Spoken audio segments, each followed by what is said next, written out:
Football in Australia has a long and convoluted past, with many assuming it only gained popularity following a large number of Europeans' migrations after World War II.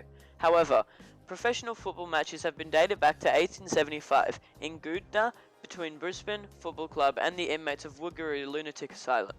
From there, football only gained more popularity, with 4 teams in Melbourne being introduced 6 years later, and, in 1882, the New South Wales English Football Association was established. During the 1890s, football spread from state to state, with Western Australia and Queensland joining in on the fad, with over 100 teams being registered in 1906 in New South Wales alone.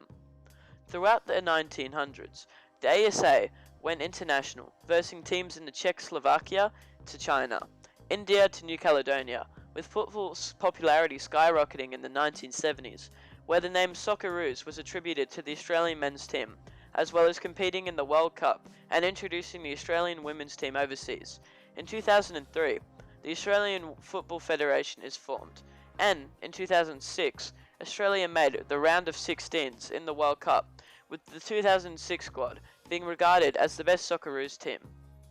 Football has shaped Australian identity in numerous ways throughout history, varying from identity to social class. During the 19th century, Australia had a national level of inferiority in comparison to other countries, due to it being a new country, located at the bottom of the world, and because of this, Australia had to find its identity, and football, among other sports, allowed Australia to have this opportunity.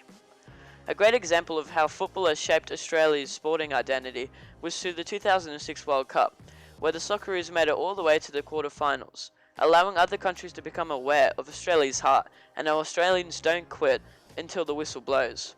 Another way in which Australia has been shaped by football is through its effect on social class and status. Football doesn't depend on money or social status. It doesn't require good schools, cities, or work skills. This exclusive hierarchy was present and still is. However, football isn't affected by this elitism, with many people rising in social status due to their skill in sport. Football allows a mailman's son to play with a lawyer's son, because the soccer is a sport about fair play and inclusiveness. It doesn't matter about your race or bank account. If you are truly good enough and work hard enough, you can achieve greatness. Currently, football is one of the most played sports in Australia, with more than 1.9 million people considering themselves as soccer players. However, football popularity has only been apparent in recent years, with the sport being outcasted as a foreign sport for many years prior. There are several influences on the participation of soccer in Australia, ranging from its reputation to its convenience. There were numerous inadequacies which held football back in its early days, such as how the rules of soccer weren't fully known for a long time, as well as what the sport was and where to find the right equipment. Its negative reputation of being foreign sport, and due to Australia trying to find its own identity, a lately introduced sport was seen as inferior.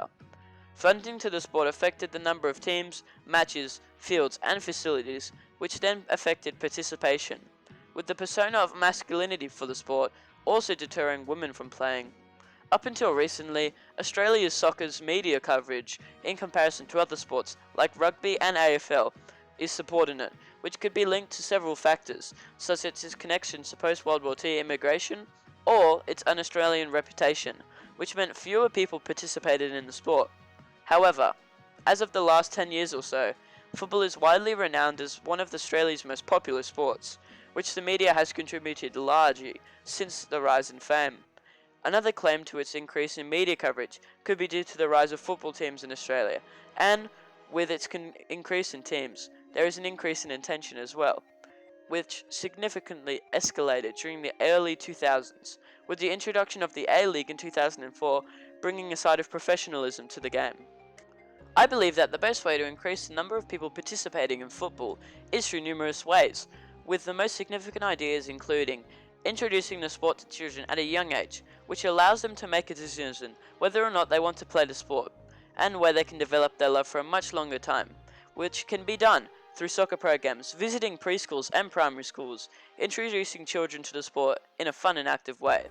Increasing the funding in the sport can also allow for more facilities to be created in more rural areas, where the players can develop their skills without having to travel long distances, as well as increasing interest in the sport in places which may not play it. I believe another way in which participation can be increased in soccer is through more training academies for teenagers who are developing their skills and are eager to become professionals, with these academies allowing for skills to enhance as time goes on.